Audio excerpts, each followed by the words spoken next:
que ao longo da história do estudo, né, das culturas, foram se criando teorias, né? A primeira delas foi o que a gente chama de evolucionismo cultural, né? Que seria, por exemplo, um autor que ficou conhecido, lá que vocês devem ter visto lá no primeiro ano, que as primeiras aulas para vocês no primeiro ano, quem deu foi o Douglas, né? Eu lembro que eu peguei, já tinha um mês de aula, então acredito que vocês devem ter visto com ele, que quando eu comecei com vocês, eu já peguei o bonde andando, né? Mas geralmente é uma aula que a gente dá de introdução, assim, à sociologia. Vocês devem ter visto o Spencer, né? O Spencer tinha uma ideia evolucionista, né, de cultura, que era acreditar que as culturas têm estágios de evolução, né? Que é um pouco a ideia do Comte também, né? O Augusto Comte, vocês devem ter visto lá no primeiro ano também, ainda quando o Douglas deu aula para vocês. Essa ideia de que as culturas teriam estágios primitivos, tanto é que até hoje tem muita gente que chama os indígenas de primitivos, né, nesse sentido, de que seriam culturas atrasadas de um momento anterior da humanidade, e que essas culturas vão evoluindo, né? Vão avançando, digamos assim, numa escala de evolução de cultura, até, claro, os europeus acreditavam que eles eram o topo, né, da evolução cultural. Então, eles acreditavam que os indígenas, os africanos, os asiáticos eram um atraso cultural, né, sociedades primitivas, e que um dia eles se desenvolveriam e teriam um padrão de cultura igual aos europeus, né, porque os europeus achavam, então, que eram mais evoluídos, ou que estavam na frente culturalmente em relação a outros povos. Então, isso seria a primeira teoria, né, que é chamada de evolucionismo cultural dentro da antropologia, né? E a antropologia que é a ciência que estuda as culturas, né, dentro das ciências sociais, hein? Então, essa seria a primeira. Hoje ela não é mais usada, né, assim, do ponto de vista científico, porque ela gera preconceito, né? Porque imagina, se você for conhecer uma cultura nova, e só porque eles não têm um comportamento igual ao seu, ou não têm os mesmos valores, o mesmo tipo de ideia, você vai considerar que eles são atrasados, isso gera, em geral, justifica preconceito, né? Ou justifica coisas absurdas. Se a gente pensar aqui na história do nosso país, o clássico é pensar a escravidão, né? A base da justificativa moral, digamos assim, para a escravidão, era considerar que a cultura africana era inferior, a princípio, à cultura indígena, né? Porque os europeus, a princípio, começaram a escravizar os indígenas, depois se criou o comércio de seres humanos, né? Quer dizer, a escravidão já é algo muito antigo na história da humanidade, né? Mas essa que a gente conheceu aqui no Brasil, no sentido mais moderno, ela foi a maior de todos os tempos, né? Historicamente, pelo menos que a gente tem registro histórico aí, que a gente conhece que não, né? Só aqui para o Brasil, calcula-se que foram 6 milhões de pessoas, né, que foram trazidas da África, de vários lugares da África, aqui para o Brasil. Tanto é que o Brasil é o segundo país, né, com maior número de negros na sua população. A gente só perde para a Nigéria, né? A Nigéria, que fica no continente africano, é o único país que tem mais negros que o Brasil. Então, para ter uma noção da quantidade, né, de gente que veio para cá nesse momento aí da escravidão. Ou seja, então esse tipo de teoria que acredita que uma cultura é mais evoluída que outra é muito perigosa, né? Porque gera esse tipo de interpretação, tenta justificar esse tipo de coisa, né? Escravidão, assim como se a gente pegar mais recentemente o nazismo, né? Quem acredita em ideias nazistas, em geral, tem esse tipo de visão de que a cultura europeia, ariana, né, seria uma cultura mais evoluída do que as demais. E aí o grande marco da Segunda Guerra, foi a perseguição aos judeus, embora não só os judeus, né? Foram perseguidos ciganos, homossexuais, deficientes. Então foi um grupo muito mais amplo, né, de pessoas que foi perseguido, mas ficou mais conhecido pela perseguição aos judeus, né? Porque consideravam, embora a própria perseguição aos judeus, né, a gente fala muito sobre a Segunda Guerra, mas não era algo recente, né? A perseguição aos judeus na Europa é algo que já vinha há muitos séculos, né, acontecendo.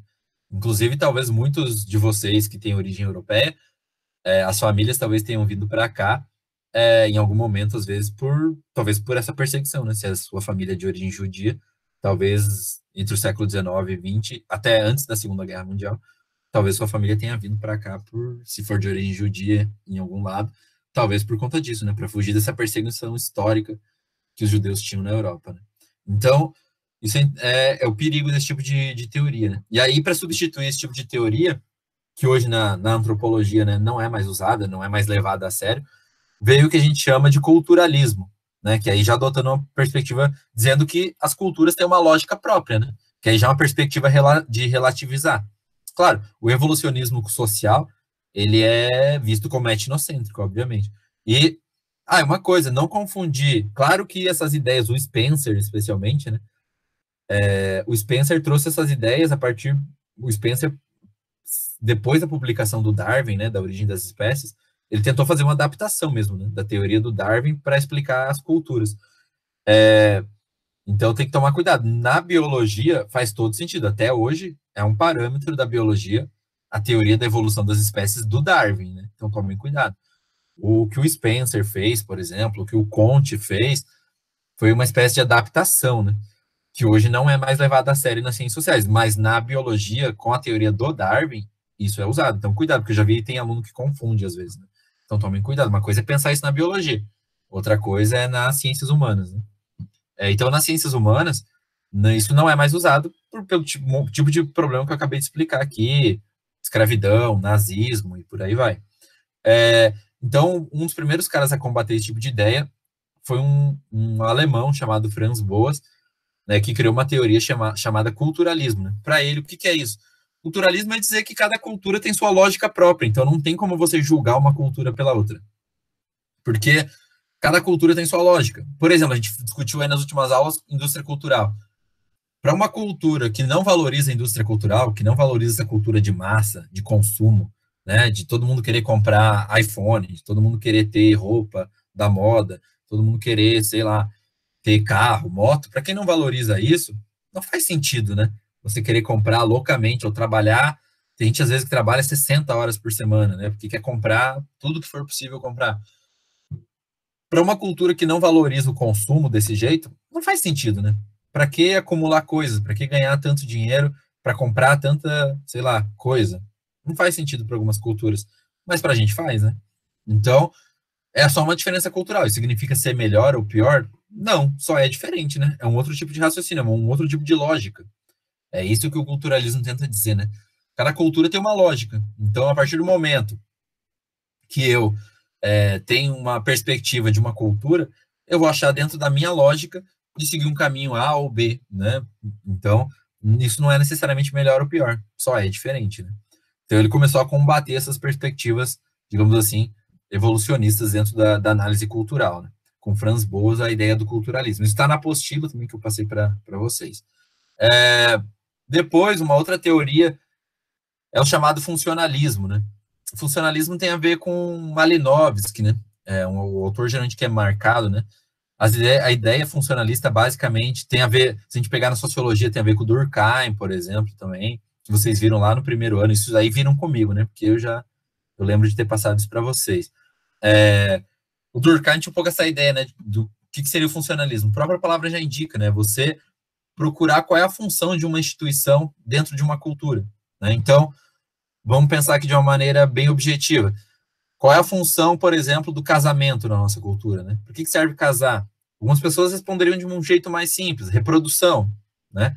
Tanto reprodução biológica, né, as pessoas casarem e terem filhos, quanto até uma reprodução cultural, né? Porque na medida que você casa, você tem filhos, por exemplo, você repassa esses valores para seus filhos, né? Da sua religião, da política, valores morais, enfim, que você tem, né?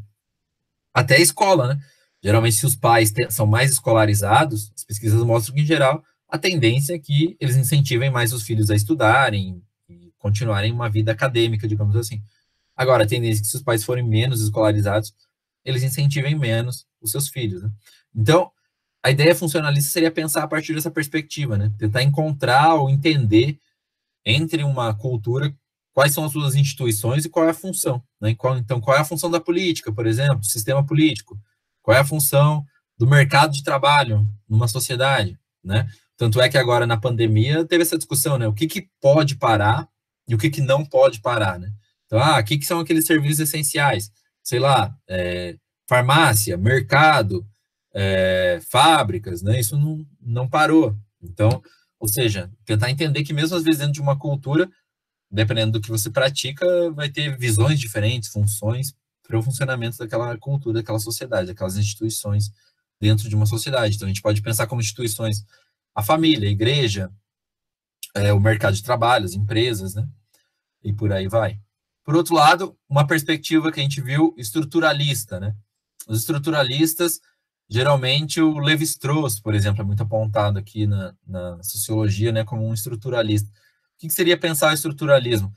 A palavra estrutura vem de entender que existem bases numa cultura, né? Toda cultura teria bases com as quais é possível compreender a organização daquela cultura. Então, por exemplo, linguagem, né? É muito comum que os estruturalistas estudem linguagem. Por quê? Porque para eles, linguagem seria um elemento, uma estrutura universal de qualquer cultura. Qualquer cultura tem linguagem, né? Por exemplo, linguagem escrita, né? Linguagem. Ah, mas às vezes algumas pessoas pensam, né? Mas sei lá, por exemplo, porque a linguagem não é só falada, né? Então, tem uma linguagem falada, tem uma linguagem escrita, tem a linguagem de sinais, né? Libras, então, para quem é surdo. Então, tudo isso é uma forma de comunicação e, para eles, qualquer sociedade, então, tem uma forma de linguagem, né? Então, não é à toa que muitos estruturalistas vão tentar entender uma cultura a partir da linguagem. Eu estava até comentando aqui agora há pouco com os alunos de segundo ano, a gente estava discutindo um pouco essa questão de pensar preconceitos e discriminação. No passado, se a gente pensar, pegar essa coisa dos ditados, né? Vamos tentar entender a cultura brasileira pela linguagem. Pegar os ditados, eu gosto de usar ditados, né?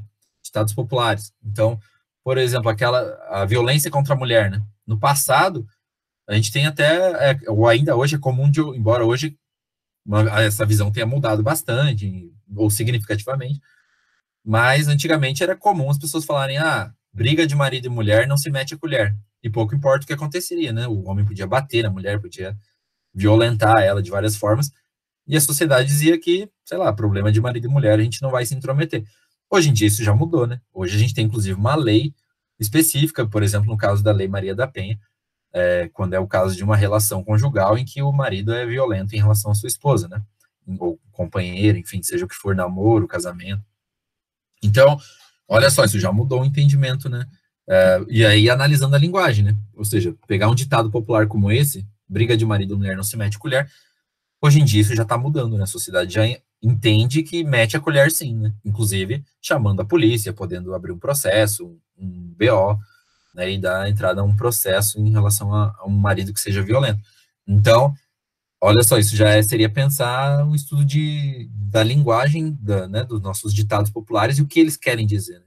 Então, isso vem a pensar numa perspectiva estruturalista.